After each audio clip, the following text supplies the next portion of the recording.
These programs are from early 1950s. The one with the stripes was from season 1953.54, the one without is from 1950 to 52.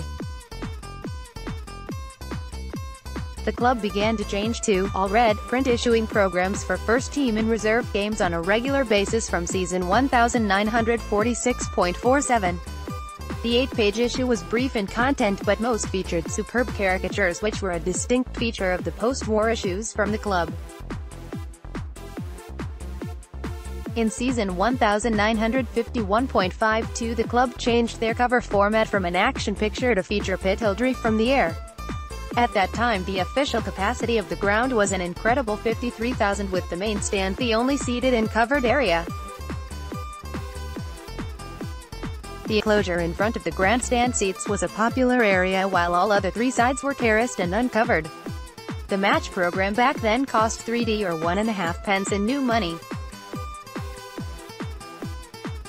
The popular halftime scoreboard remained the best way to find out the results around the country, and every Aberdeen program from that era carried the key to these results. The dance production of the time was typical of what was issued in line with most major clubs.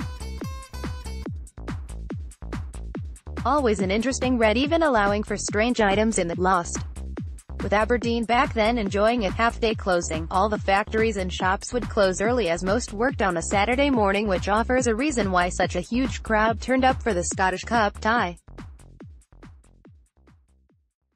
The quarter-final tie attracted great interest, and it was Aberdeen that swept aside the Tynecastle side in a 3-0 win. In the build-up to the game, the club only announced days before the tie that the grandstand main stand only would be all-ticket. The official attendance was given as 45,061, but with women who attended and not being added to the attendance, and with several gaining entry by other means, the actual crowd was in excess of the official attendance that was announced.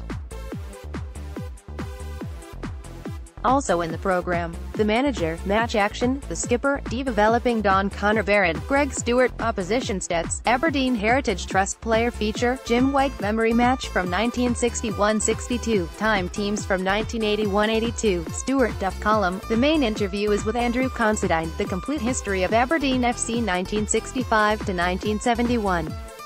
Part 2, AFC Heritage Trust, Tales of the Unexpected, Bon Accord Journal from 2013-14, picture this, AFCFP's feature, Alex Jackson, who also appears on the back cover, that was the week from February 1986, Al I Beg column, Talking Point, Red News, Chris Crichton column, Stats section. Red Matchday Issue 16. To buy a copy online, please click here. Red Matchday magazine is available to buy in and around the ground from the program sellers for £3. You can pick up a copy from the AFC Club shop, and if you can't make the match, you can pick a copy by clicking on the link above. As always, we welcome your comments and feedback on the program this season. Please feel free to get in touch with the editor, Malcolm Panton, at redtv@afc.co.uk.